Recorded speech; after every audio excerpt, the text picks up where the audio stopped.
Who Moved My Cheese? An amazing way to deal with change in your work and in your life. Dr. Spencer Johnson Forward, by Kenneth Blanchard, Ph.D. The Story. Behind the Story, by Kenneth Blanchard, Ph.D. I am thrilled to be telling you the story behind the story of Who Moved My Cheese, because it means the book has now been written and is available for all of us to read, enjoy, and share with others. This is something I've wanted to see happen ever since I first heard Spencer Johnson tell his great cheese story, years ago, before we wrote our book, The 1 Minute Manager, together. I remember thinking then how good the story was and how helpful it would be to me from that moment on.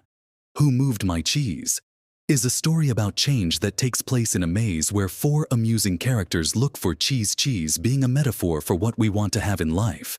Whether it is a job, a relationship, money, a big house, freedom, health, recognition, spiritual peace, or even an activity like jogging or golf, each of us has our own idea of what cheese is, and we pursue it because we believe it makes us happy. If we get it, we often become attached to it, and if we lose it, or it's taken away, it can be traumatic. The maze in the story represents where you spend time looking for what you want. It can be the organization you work in, the community you live in, or the relationships you have in your life. I tell the cheese story that you are about to read in my talks around the world, and often hear later from people about what a difference it has made to them. Believe it or not, this little story has been credited with saving careers, marriages, and lives. One of the many real-life examples comes from Charlie Jones, a well-respected broadcaster for NBC TV, who revealed that hearing the story of Who Moved My Cheese saved his career. His job as a broadcaster is unique, but the principles he learned can be used by anyone. Here's what happened. Charlie had worked hard and had done a great job of broadcasting track and field events at an earlier Olympic Games, so he was surprised and upset when his boss told him he'd been removed from these showcase events for the next Olympics and assigned to swimming and diving. Not knowing these sports as well, he was frustrated. He felt unappreciated and he became angry. He said he felt it wasn't fair. His anger began to affect everything he did. Then, he heard the story of Who Moved My Cheese. After that, he said he laughed at himself and changed his attitude. He realized his boss had just moved his cheese. So he adapted. He learned the 2 new sports, and in the process, found that doing something new made him feel young. It wasn't long before his boss recognized his new attitude and energy, and he soon got better assignments. He went on to enjoy more success than ever, and was later inducted into pro football's Hall of Fame Broadcasters Alley. That's just one of the many real-life stories I've heard about the impact this story has had on people.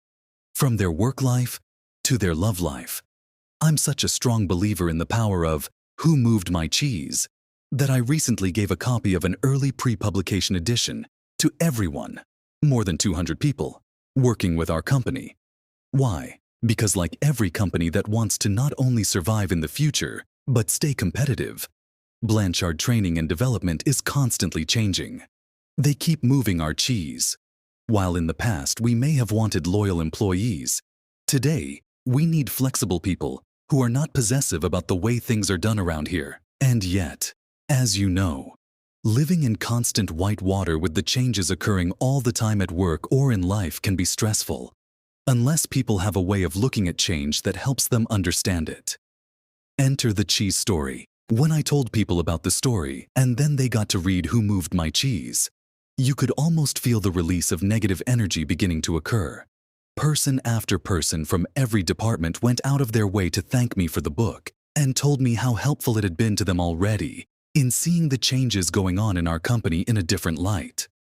Believe me, this brief parable takes little time to read, but its impact can be profound. As you turn the pages, you will find 3 sections in this book. In the first, a gathering. Former classmates talk at a class reunion about trying to deal with the changes happening in their lives. The second section is the story of Who Moved My Cheese, the core of the book. In the third section, a discussion. People discuss what the story meant to them and how they are going to use it in their work and in their lives. Some readers of this book's early manuscript preferred to stop at the end of the story, without reading further, and interpret its meaning for themselves. Others enjoyed reading a discussion that follows because it stimulated their thinking about how they might apply what they'd learned to their own situation. In any case, I hope each time you reread Who Moved My Cheese, you will find something new and useful in it, as I do, and that it will help you deal with change and bring you success, whatever you decide success is for you. I hope you enjoy what you discover, and I wish you well. Remember, move with the cheese. A Gathering, Chicago 1. Sunny Sunday in Chicago, several former classmates gathered for lunch, having attended their high school reunion the night before. They wanted to hear more about what was happening in each other's lives. After a good deal of kidding and a good meal, they settled into an interesting conversation. Angela, who had been one of the most popular people in the class, said, "Life sure turned out differently than I thought it would when we were in school. A lot has changed." "It certainly has," Nathan echoed. They knew he had gone into his family's business, which had operated pretty much the same and had been a part of the local community for as long as they could remember. So, they were surprised when he seemed concerned. He asked, "But, have you noticed how we don't want to change when things change?" Carlos said, "I guess we resist changing because we're afraid of change." "Carlos, you were captain of the football team," Jessica said. "I never thought I'd hear you say anything about being afraid." They all laughed as they realized that although they had gone off in different directions, from working at home to managing companies, they were experiencing similar feelings. Everyone was trying to cope with the unexpected changes that were happening to them in recent years, and most admitted that they did not know a good way to handle them. Then Michael said, "I used to be afraid of change. When a big chance came along in our business, we didn't know what to do. So we didn't do anything differently, and we almost lost it. That is," he continued, "until I heard a funny little story that changed everything." "How so?" Nathan asked. "Well, the story altered the way I looked at change, and after that, things quickly improved for me, at work and in my life. Then, I passed the story on to some people in our company, and they passed it on to others, and soon our business did much better, because we all adapted to change better. And like me, many people said helped them in their personal lives." "What's the story?" Angela asked. "It's called Who Moved My Cheese?" The group laughed. "I think I like it already," Carlos said. "Would you tell us the story?" "Sure," Michael replied. "I'd be happy to. It doesn't take long." And so he began. The story. Once, long ago in a land far away, there lived 4 little characters who ran through a maze looking for cheese to nourish them and make them happy. 2 were mice named Sniff and Scurry, and 2 were little people, beings who were as small as mice, but who looked and acted a lot like people today. Their names were Hem and Haw. Due to their small size, it would be easy not to notice what the 4 of them were doing.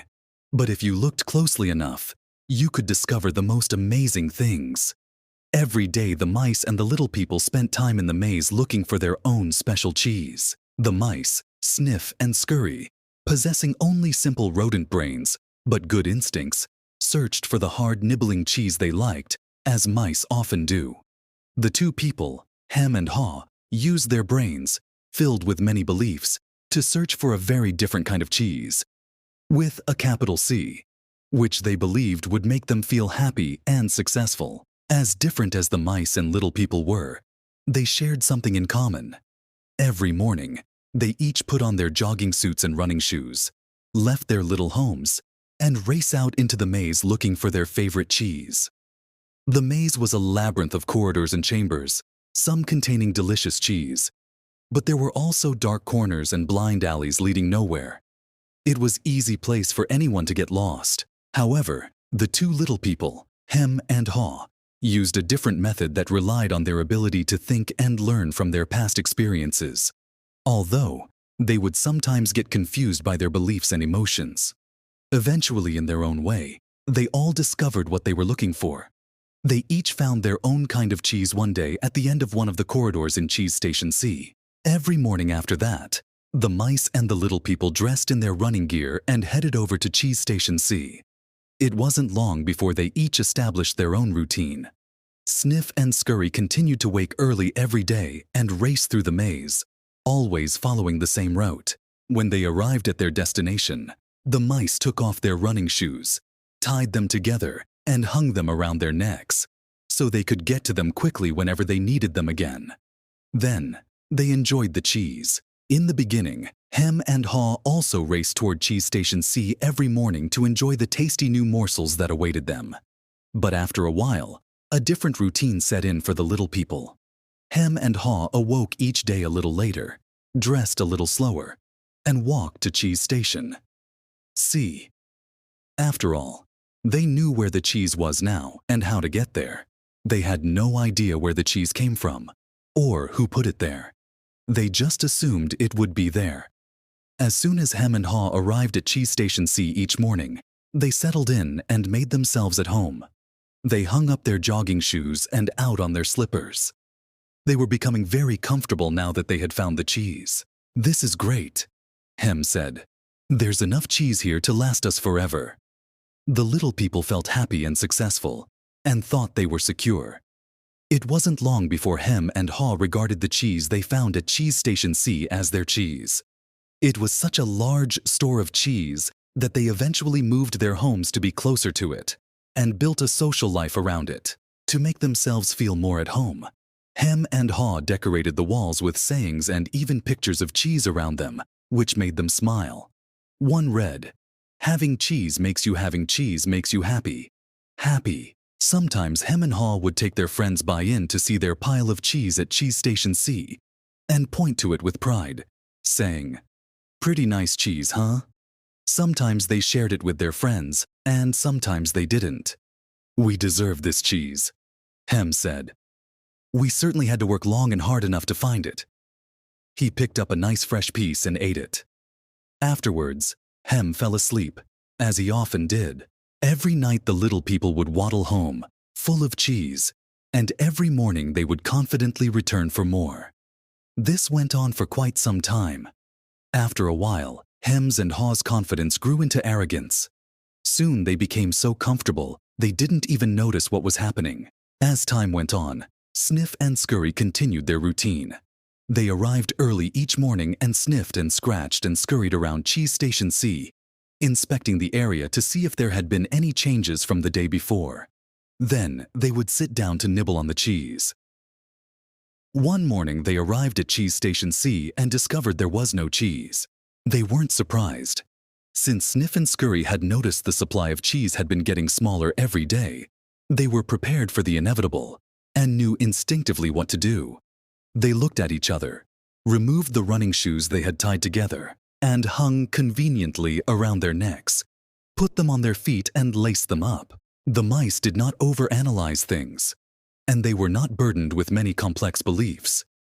To the mice, the problem and the answer were both simple. The situation at Cheese Station C had changed. So, Sniff and Scurry decided to change. They both looked out into the maze. Then Sniff lifted his nose, sniffed, and nodded to Scurry, who took off running through the maze, while Sniff followed as fast as he could. They were quickly off in search of new cheese. Later that same day, Hem and Haw arrived at Cheese Station C. They had not been paying attention to the small changes that had been taking place each day, so they took it for granted their cheese would be there. They were unprepared for what they found. "What? No cheese?" Hem yelled. He continued yelling, "No cheese? No cheese?" as though if he shouted loud enough someone would put back. "Who moved my cheese?" he hollered. Finally, he put his hands on his hips. His face turned red, and he screamed at the top of his voice, "It's not fair!" Haw just shook his head in disbelief. He, too, had counted on finding cheese at Cheese Station C. He stood there for a long time, frozen with chalk. He was just not ready for this. Hem was yelling something, but Haw didn't want to hear it. He didn't want to deal with what was facing him, so he just turned everything out. The little people's behavior was not very attractive or productive, but it was understandable. Finding cheese wasn't easy, and it meant a great deal more to the little people than just having enough of it to eat every day. Laying cheese was the little people's way of getting what they thought they needed to be happy. They had their own ideas of what cheese meant to them, depending on their taste. For some, finding cheese was having material things. For others, it was enjoying good health, or developing a spiritual sense of well-being. For Haw, cheese just meant feeling safe, having a loving family someday, and living in a cozy cottage on Cheddar Lane. To him, cheese was becoming a big cheese in charge of others and owning a big house atop Camembert Hill. Because cheese was important to them, the two little people spent a long time trying to decide what to do. All they could think, trying to decide what to do. All they could think of was to keep looking around cheeseless Station C to see if the cheese was really gone. While Sniff and Scurry had quickly moved on, Hem and Haw continued to hem and haw, ranted and raved at the injustice of it all. Haw started to get depressed. What would happen if the cheese wasn't there tomorrow? He had if the cheese wasn't there tomorrow. He had made future plans based on this cheese. The little people couldn't believe it. How could this have happened? No one had warned them. It wasn't right. It was not the way things were supposed to be. Hem and Haw went home that night, hungry and discouraged. But before they left, Haw wrote on the wall, "The more important your cheese is to you, the more you want to hold on to it." The next day, Hem and Haw left their homes and returned to Cheese Station C again, where they still expected, somehow, to find their cheese. The more important your cheese is to you, the more you want to hold on to it. The situation hadn't changed. The cheese was no longer there.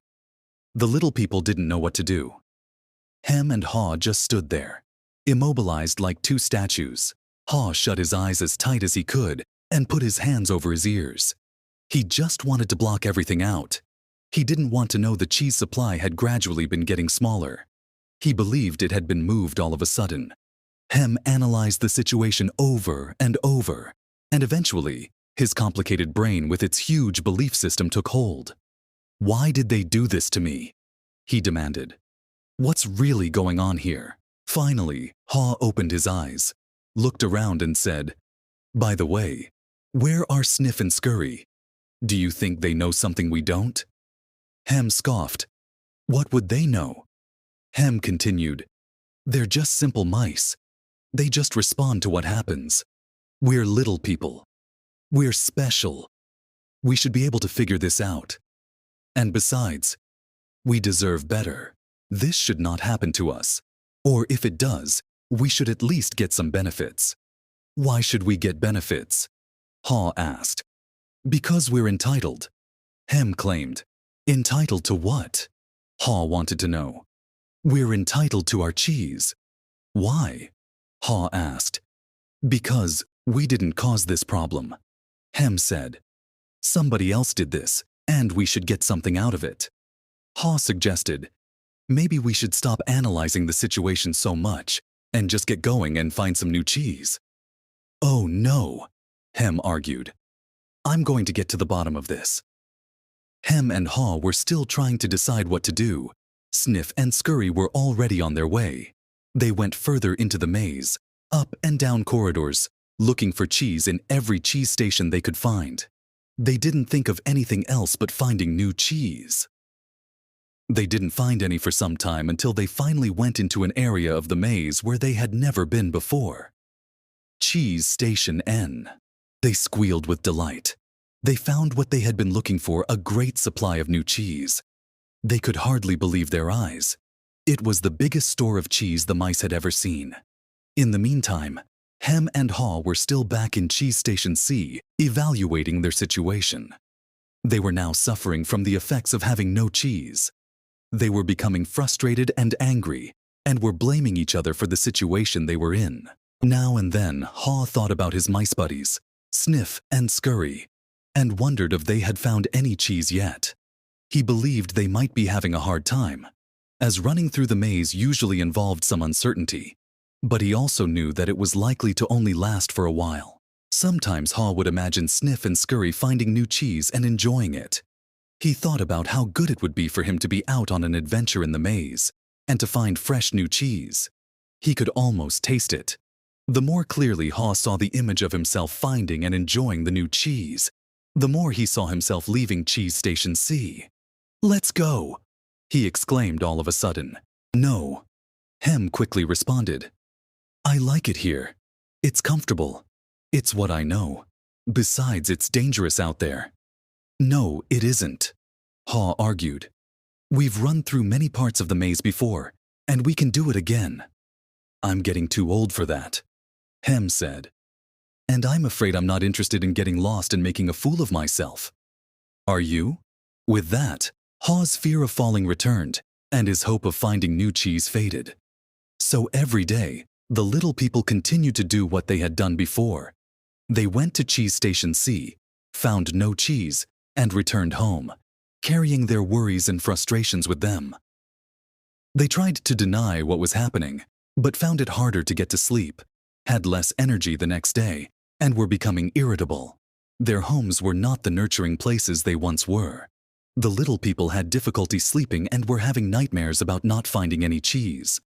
But Hem and Haw still returned to Cheese Station C and waited there every day.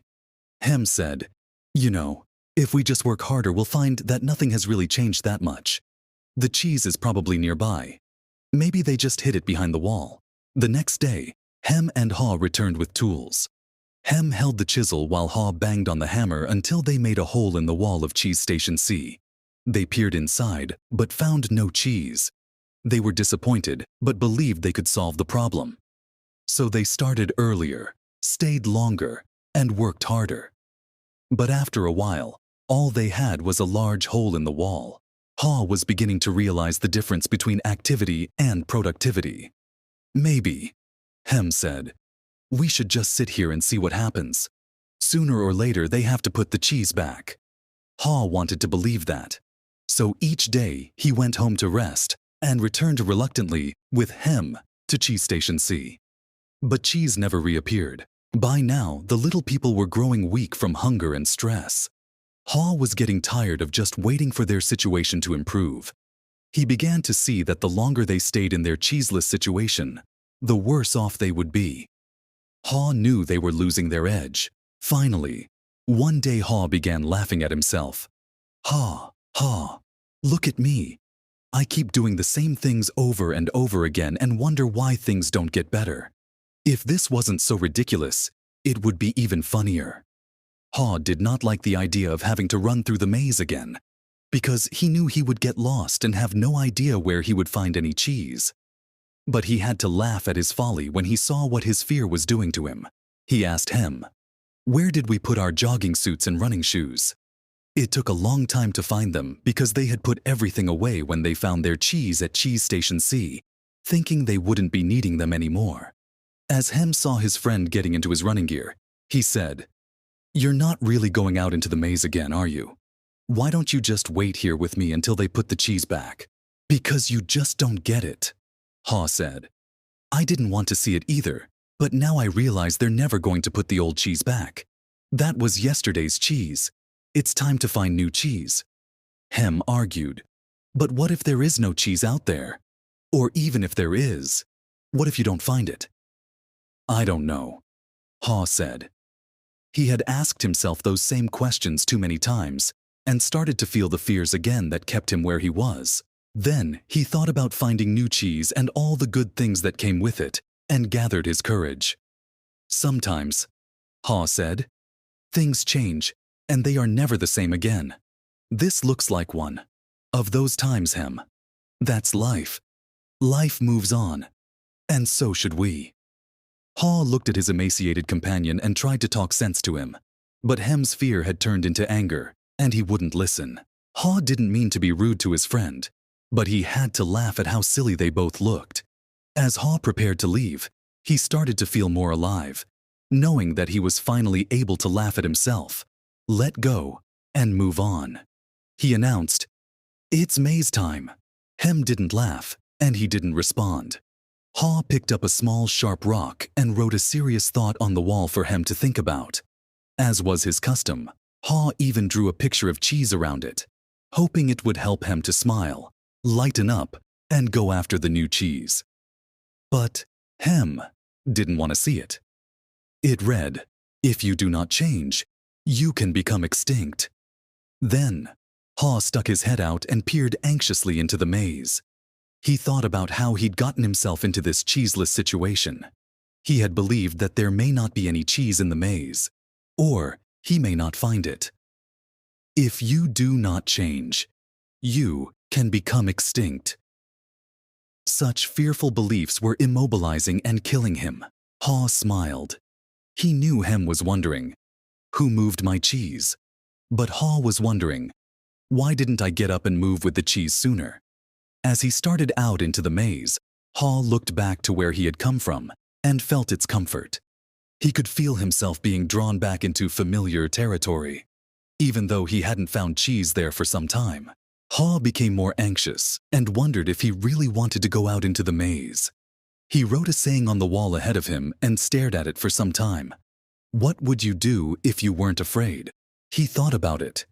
He knew sometimes some fear can be good.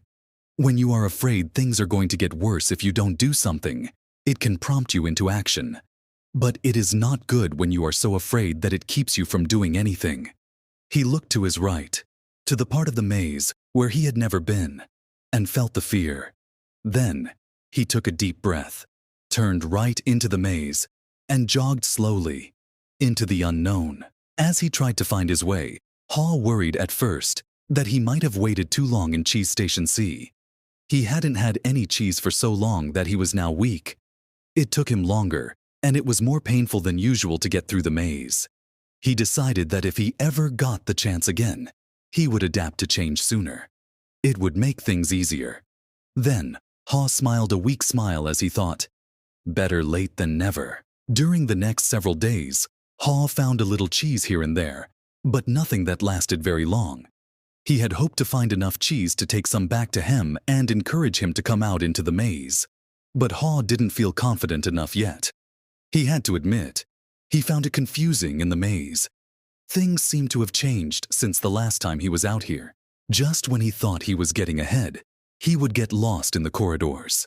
It seemed his progress was 2 steps forward and 1 step backwards. It was a challenge, but he had to admit that being back in the maze, hunting for cheese, wasn't nearly as bad as he feared it might be. As time went on, he began to wonder if it was realistic for him to expect to find new cheese. He wondered if he had bitten off more than he could chew. Then he laughed, realizing that he had nothing to chew on at the moment. Whenever he started to get discouraged, he reminded himself that what he was doing, as uncomfortable as it was at the moment, was in reality much better than staying in the cheeseless situation. He was taking control, rather than simply letting things happen to him. Then he reminded himself, if Sniff and Scurry could move on, so could he. Later, as Haw looked back on things, he realized that the cheese at Cheese Station C had not just disappeared overnight, as he had once thought.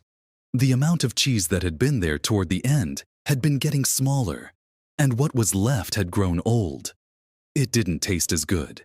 Mold may even have begun to grow on the old cheese, although he hadn't noticed it.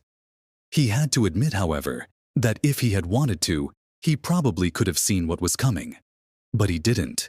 Haw now realized that the change probably would not have taken him by surprise if he had been watching what was happening all along, and if he had anticipated change. Maybe that's what Sniff and Scurry had been doing. He stopped for a rest and wrote on the wall of the maze, "Smell the cheese." Often. So you know when it is getting old. Sometimes later, after not finding cheese for what seemed like a long time, Haw finally came across a huge cheese station which looked promising. When he went inside, however, he was most disappointed to discover that the cheese station was empty. This empty feeling has happened to me too often, he thought. He felt like giving up. Haw was losing his physical strength. He knew he was lost and was afraid he would not survive. He thought about turning around and heading back to Cheese Station C. At least, if he made it back, and Hem was still there. Haw wouldn't be alone. Then he asked himself the same question again. What would I do if I weren't afraid? He was afraid more often than he liked to admit, even to himself. He wasn't always sure what he was afraid of, but, in his weakened condition, he knew now he was simply fearful of going on alone. Haw didn't know it, but he was running behind because he was weighed down by fearful beliefs. Haw wondered if Hem had moved on, or if he was still paralyzed by his fears. Then, Haw remembered the times when he had felt his best in the maze. It was when he was moving along. He wrote on the wall, knowing it was as much a reminder to himself as it was a marking for his booty Hem hopefully to follow. Smell the cheese. Often. So you know when it is getting old. Smell the cheese. Often. So you know when it is getting old. Has looked down the dark passageway and was aware of his fear. What lay ahead? Was it empty? Or worse, were there dangers lurking? He began to imagine all kinds of frightening things that could happen to him. He was scaring himself to death. Then he laughed at himself. He realized his fears were making things worse. So he did what he would do if he wasn't afraid. He moved in a new direction. As he started running down the dark corridor, he began to smile. Haw didn't realize it yet, but he was discovering what nourished his soul. He was letting go and trusting what lay ahead for him, even though he did not know exactly what it was. To his surprise, Haw started to enjoy himself more and more. Why do I feel so good? He wondered. I don't have any cheese and I don't know where I am going. Before long, he knew why he felt good. He stopped to write again on the wall. When you move beyond your fear. When you move beyond your fear, you feel free. Haw realized he had been held captive by his own fear. Moving in a new direction had freed him. Now he felt the cool breeze that was blowing in this part of the maze, and it was refreshing. He took in some deep breaths and felt invigorated by the movement. Once he had gotten past his fear, it turned out to be more enjoyable than he once believed it could be. Haw hadn't felt this way for a long time. He had almost forgotten how much fun it was. To make things even better, Haw started to paint a picture in his mind. He saw himself in great realistic detail, sitting in the middle of a pile of all his favorite cheeses, from cheddar to brie. He saw himself eating the many cheeses he liked, and he enjoyed what he saw. Then he imagined how much he would enjoy all their great tastes. The more clearly he saw the image of new cheese, the more real it became, and the more he could sense that he was going to find it. He wrote, "Imagining myself enjoying new cheese, even before I find it, leads me to it. Why didn't I do this before?" Haw asked himself. Then he raced through the maze with greater strength and agility. Before long, he spotted a cheese station and became excited as he noticed little pieces of new cheese near the entrance. They were types of cheeses he had never seen before, but they looked great. He tried them and found that they were delicious. He ate most of the new cheese bits that were available and put a few in his pocket to have later and perhaps share with Hem. He began to regain his strength. He entered the cheese station with great excitement. But, to his dismay, he found it was empty. Someone had already been there and had left only the few bits of new cheese. He realized that if he had moved sooner, he would very likely have found a good deal of new cheese here. Haw decided to go back and see if Hem was ready to join him. As he retraced his steps, he stopped and wrote on the wall, "The quicker you let go of old cheese, the sooner you find new cheese." After a while, Haw made his way back to Cheese Station C and found Hem. He offered Hem bits of new cheese, but was turned down. Hem appreciated his friend's gesture but said, "I don't think I would like new cheese. It's not what I'm used to. I want my own cheese back and I'm not going to change until I get what I want." Haw just shook his head in disappointment and reluctantly went back out on his own. As he returned to the farthest point he had reached in the maze, he missed his friend, but realized he liked what he was discovering. Even before he found what he hoped would be a great supply of new cheese, if ever, he knew that what made him happy wasn't just having cheese. He was happy when he wasn't being run by his fear. He liked what he was doing now. Knowing this, Haw didn't feel as weak as he did when he stayed in Cheese Station C with no cheese. Just realizing he was not letting his fear stop him, and knowing that he had taken a new direction nourished him and gave him strength. Now he felt that it was just a question of time before he found what he needed. In fact, he sensed he had already found what he was looking for. He smiled as he realized, it is safer to search in the maze than remain in a cheeseless situation. Haw realized again, as he had once before, that what you are afraid of is never as bad as what you imagine. The fear you let build up in your mind is worse than the situation that actually exists. He'd been so afraid of never finding new cheese that he didn't even want to start looking. But since starting his journey, he had found enough cheese in the corridors to keep him going. Now he looked forward to finding more. Just looking ahead was becoming exciting. His old thinking had been clouded by his worries and fears. He used to think about not having enough cheese, or not having it last as long as he wanted. He used to think more about what could go wrong than what could go right. But that had changed in the days since he had left Cheese Station C. He used to believe that cheese should never be moved, and that change wasn't right. Now he realized it was natural for change to continually occur, whether you expect it or not. Change could surprise you only if you didn't expect it and weren't looking for it. When he realized he had changed his beliefs, he paused to write on the wall, "Old beliefs do not lead you to new cheese." Haw hadn't found any cheese yet, but, as he ran through the maze, he thought about what he had already learned. Haw now realized that his new beliefs were encouraging new behaviors. He was behaving differently than when he kept returning to the same cheeseless station. He knew when you change what you believe, you change what you do. You can believe that a change will harm you and resist it. Or you can believe that finding new cheese will help you to embrace the change. It all depends on what you choose to believe. He wrote on the wall, "When you see that you can find and enjoy new cheese, you change course." Haw knew he would be in better shape now if he had embraced the change much sooner and left Cheese Station C earlier. He would feel stronger in body and spirit, and he could have coped better with the challenge of finding new cheese. In fact, he probably would have found it by now if he had expected change, rather than wasting time denying that the change had already taken place. He gathered his will and decided to keep proceeding into the newer parts of the maze. He found little bits of cheese here and there and began to regain his strength and confidence. As he thought back on where he had come from, Haw was glad he had written on the wall in many places. He trusted it would serve as a marked trail for him to follow through the maze. If he chose to leave Cheese Station C, he just hoped he was heading in the right direction. He thought about the possibility that Hem would read the handwriting on the wall and find his way. He wrote on the wall what he had been thinking about for some time.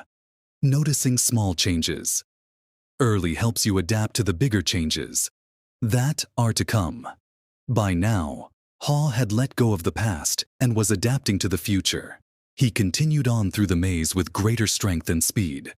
And before long, it happened. When it seemed like he had been in the maze forever, his journey, or at least this part of his journey, ended quickly and happily. Haw found new cheese at Cheese Station N. When he went inside, he was startled by what he saw. Piled high everywhere was the greatest supply of cheese he had ever seen. He didn't recognize all that he saw, as some kinds of cheese were new to him. Then he wondered for a moment whether it was real or just his imagination. Until he saw his old friends Sniff and Scurry. Sniff welcomed Haw with a nod of his head, and Scurry waved his paw. Their fat little bellies showed that they had been here for some time. Haw quickly said his hellos and soon took bites of every one of his favorite cheeses. He pulled off his shoes and jogging suit and folded them neatly nearby in case he needed them again. Then he jumped into the new cheese. When he had eaten his fill, he lifted a piece of fresh cheese and made a toast. Hooray for change! As Haw enjoyed the new cheese, he reflected on what he had learned. He realized that when he had been afraid to change, he had been holding on to the illusion of old cheese that was no longer there. So what was it that made him change? Was it the fear of starving to death? Haw thought, well, that helped. Then he laughed and realized that he had started to change as soon as he had learned to laugh at himself and at what he had been doing wrong. He realized the fastest way to change is to laugh at your own folly. Then you can let go and quickly move on. He knew he had learned something useful about moving on from his mice buddies, Sniff and Scurry. They kept life simple. They didn't overanalyze or overcomplicate things. When the situation changed and the cheese had been moved, they changed and moved with the cheese. He would remember that. Then Haw used his wonderful brain to do what little people do better than mice. He reflected on the mistakes he had made in the past and used them to plan for his future. He knew that you could learn to deal with change. You could be more aware of the need to keep things simple, be flexible, and move quickly. You did not need to overcomplicate matters or confuse yourself with fearful beliefs. You could notice when the little changes began so that you would be better prepared for the big change that might be coming. He knew he needed to adapt faster, for if you do not adapt in time, you might as well not adapt at all. He had to admit that the biggest inhibitor to change lies within yourself, and that nothing gets better until you change. Perhaps most important of all, he realized that there is always new cheese out there whether you recognize it at the time or not, and that you are rewarded with it when you go past your fear and enjoy the adventure. He knew some fear should be respected, as it can keep you out of real danger. But he realized most of his fears were irrational and had kept him from changing when he needed to change. He didn't like it at the time, but he knew that the change had turned out to be a blessing in disguise, as it led him to find better cheese. He had even found a better part of himself. As Haw recalled what he had learned, he thought about his friend Hem. He wondered if Hem had read any of the sayings Haw had written on the wall at Cheese Station C and throughout the maze. Had Hem ever decided to let go and move on? Had he ever entered the maze and discovered what could make his life better? Haw thought about going back again to Cheese Station C to see if he could find Hem, assuming that Haw could find his way back there. If he found Hem, he thought he might be able to show him how to get out of his predicament. But Haw realized that he had already tried to get his friend to change. Hem had to find his own way, beyond his comforts and past his fears. No one else could do it for him, or talk him into it. He somehow had to see the advantage of changing himself. Haw knew he had left a trail for Hem, and that he could find his way, if he could just read the handwriting on the wall. He went over and wrote down a summary of what he had learned on the largest wall of Cheese Station N. He drew a large piece of cheese around all the insights he had become aware of, and smiled as he looked at what he had learned. The handwriting on the wall. Change happens. They keep moving. The cheese. Anticipate change. Get ready for the cheese to move. Monitor change. Smell the cheese. Often, so you know when it is getting old. Adapt to change quickly. The quicker you let go of cheese, the sooner you can enjoy new cheese. Change. Move with the cheese. Enjoy. Change. Savor the adventure and enjoy the taste of new cheese. Be ready to change quickly and enjoy it. Again. They keep moving the cheese. Haw realized how far he had come since he had been with Hem in Cheese Station C, but knew it would be easy for him to slip back if he got too comfortable. Each day he inspected Cheese Station N to see what the condition of his cheese was. He was going to do whatever he could to avoid being surprised by unexpected change. While Haw still had a great supply of cheese, he often went out into the maze and explored new areas to stay in touch with what was happening around him. He knew it was safer to be aware of his real choices than to isolate himself in his comfort zone. Then, Haw heard what he thought was the sound of movement out in the maze. As the noise grew louder, he realized that someone was coming. Could it be that Hem was arriving? Was he about to turn the corner? Haw said a little prayer and hoped, as he had many times before, that maybe, at last, his friend was finally able to move with the cheese and enjoy it. A discussion later. That same day. When Michael finished telling the story, he looked around the room and saw his former classmates smiling at him. Several thanked him and said they got a good deal out of the story. Nathan asked the group, "What would you think of getting together later and maybe discussing it?" Most of them said they would like to talk about it, and so they arranged to meet later for a drink before dinner. That evening, as they gathered in a hotel lounge, they began to kid each other about finding their cheese and seeing themselves in the maze. Then Angela asked the group good-naturedly, "So, who were you in the story? Sniff, Scurry, Hem, or Haw?" Carlos answered, "Well, I was thinking about that this afternoon. I clearly remember a time before I had my sporting goods business, when I had a rough encounter with change. I wasn't Sniff. I didn't sniff out the situation and see the change early. And I certainly wasn't Scurry. I didn't go into action immediately. I was more like Hem, who wanted to stay in familiar territory. The truth is, I didn't want to deal with the change. I didn't even want to see it." Michael, who felt like no time had passed since he and Carlos were close friends in school, asked, "What are we talking about here, buddy?" Carlos said, "An unexpected change of jobs." Michael laughed. "You were fired? Well, let's just say I didn't want to go out looking for new cheese. I thought I had a good reason why change shouldn't happen to me. So, I was pretty upset at the time." Some of their former classmates, who had been quiet in the beginning, felt more comfortable now and spoke up, including Frank, who had gone into the military. "Hem reminds me of a friend of mine," Frank said. "His department was closing down, but he didn't want to see it. They kept relocating his people. We all tried to talk to him about the many other opportunities that existed in the company for those who wanted to be flexible. But he didn't think he had to change. He was the only one who was surprised when his department closed. Now he's having a hard time adjusting to the change he didn't think should happen." Jessica said, "I didn't think it should happen to me either, but my cheese has been moved more than once." Many in the group laughed, except Nathan. "Maybe that's the whole point," Nathan said. "Change happens to all of us." He added, "I wish my family had heard the cheese story before this. Unfortunately, we didn't want to see the changes coming in our business, and now it's too late. We're having to close many of our stores." That surprised many in the group, because they thought Nathan was lucky to be in a secure business he could depend on, year after year. What happened? Jessica wanted to know. Our chain of small stores suddenly became old-fashioned when the megastore came to town with its huge inventory and low prices. We just couldn't compete with that. I can see now that instead of being like Sniff and Scurry, we were like Hem. We stayed where we were and didn't change. We tried to ignore what was happening, and now we are in trouble. We could have taken a lesson or two from Haw. Laura, who had become a successful businesswoman, had been listening, but had said very little until now. "I thought about the story this afternoon too," she said. "I wondered how I could be more like Haw and see what I'm doing wrong. Laugh at myself, change, and do better." She said, "I'm curious. How many here are afraid of change?" No one responded, so she suggested, "How about a show of hands?"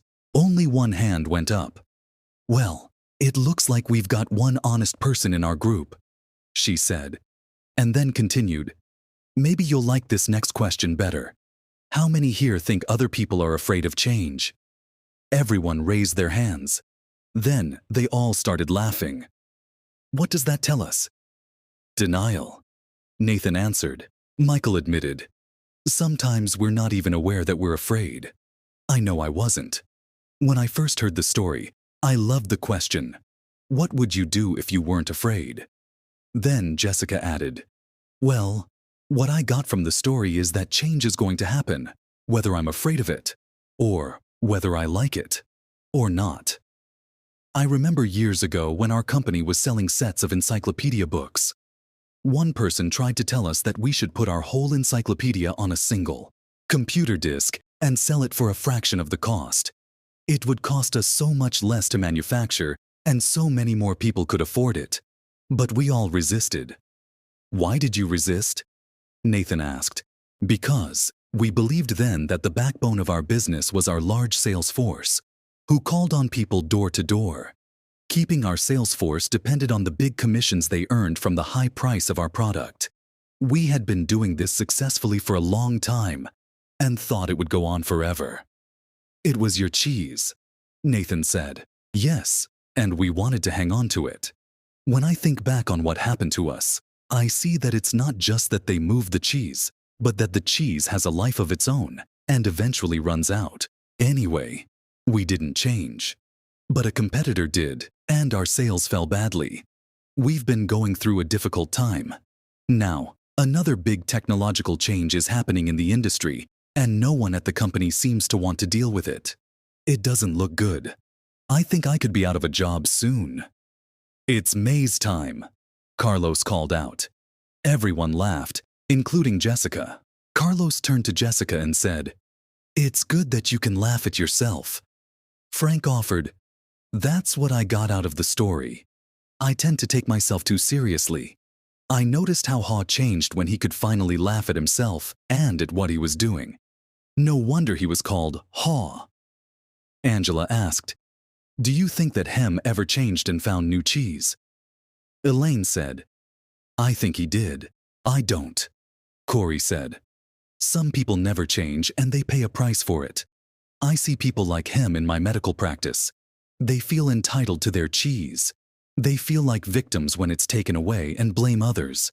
They get sicker than people who go and move on."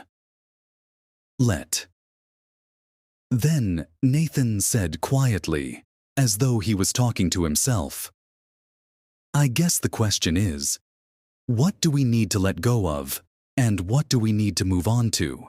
No one said anything for a while. "I must admit," Nathan said, "I saw what was happening in other parts of the country, but I hoped it wouldn't affect us. I guess it's a lot better to initiate change while you can than it is to try to react and adjust to it. Maybe we should move our own cheese." "What do you mean?" Frank asked. Nathan answered, "I can't help but wonder where we would be today if we had sold the real estate under all our old stores and built a great modern store to compete with the best of them." Laura said, "Maybe that's what Haw meant when he wrote on the wall, 'Savor the adventure and move with the cheese.'" Frank said, "I think some things shouldn't change. For example, I want to hold on to my basic values. But I realize now that I would be better off if I had moved with the cheese a lot sooner in my life." "Well, Michael, it was a nice little story," Richard, the class skeptic, said. "But how did you actually put it into use in your company?" The group didn't know it yet, but Richard was experiencing some changes himself. Recently separated from his wife, he was now trying to balance his career with raising his teenagers. Michael replied, "You know, I thought my job was just to manage the daily problems as they came up, when I should have been looking ahead and paying attention to where we were going. And boy, did I manage those problems. 24 hours a day. I wasn't a lot of fun to be around. I was in a rat race and I couldn't get out. However, after I first heard the story of Who Moved My Cheese and saw how Haw changed," Michael continued, "one realized that my job was to paint a picture of new cheese, and to do it so clearly and realistically that I and the other people I worked with could all enjoy changing and succeeding together." "That's interesting," Angela said. "Because to me, the most powerful part of the story was when Haw ran past his fear and painted a picture in his mind of finding new cheese.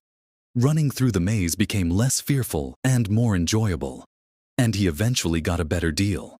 Richard, who had been frowning during the discussion, said, "My manager's been telling me our company needs to change. I think what she's really telling me is that I need to, but I haven't wanted to hear it. I guess I never really knew what the new cheese was that she was trying to move us to, or how I could gain from it." A slight grin crossed Richard's face as he said, "One must admit I like this idea of seeing new cheese and imagining yourself enjoying it. It lightens everything up. It lessens the fear and gets you more interested in making the change happen. Maybe I could use this at home," he added. "My children seem to think that nothing in their lives should ever change. They're angry. Guess they're afraid of what the future holds. Maybe I haven't painted a realistic picture of new cheese for them. Probably because I don't see it myself." The group was quiet as several people thought about their own family life. "Well," Elaine said, "most people here are talking about jobs, but as I listened to the story, I thought about my personal life. I think my current relationship is old cheese That has some pretty serious mold on it. Corey laughed in agreement. Me too. I probably need to let go of a bad relationship, Angela countered. Or perhaps the old cheese is just old behavior. What we really need to let go of is the behavior that keeps causing our bad relationship, and then move on to a better way of thinking and acting. Ouch, Corey reacted. Good point. The new cheese is a new relationship with the same person, Richard said. I'm beginning to think there is more to this than I thought. I like the idea of letting go of old behavior instead of letting go of the relationship. Repeating the same behavior will just get you the same results. Instead of changing jobs, maybe I should be one of the people helping my company change. I'd probably have a better job by now if I did.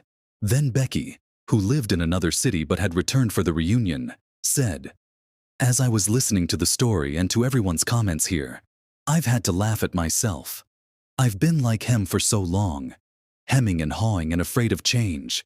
I didn't realize how many other people did this as well.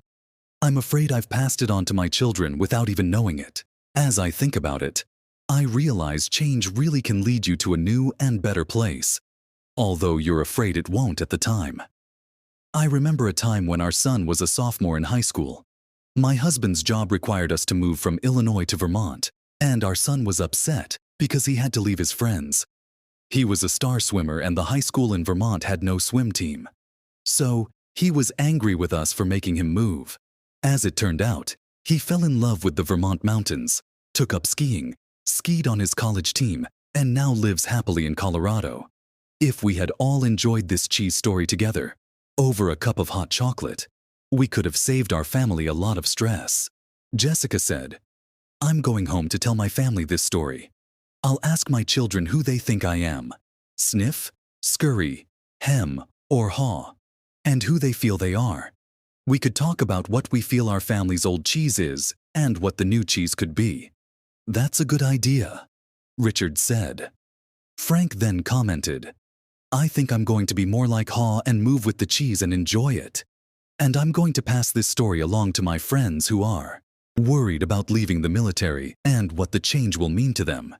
It could lead to some interesting discussions. Michael said, well, that's how we improved our business. We had several discussions about what we got from the cheese story and how we could apply it to our own situation.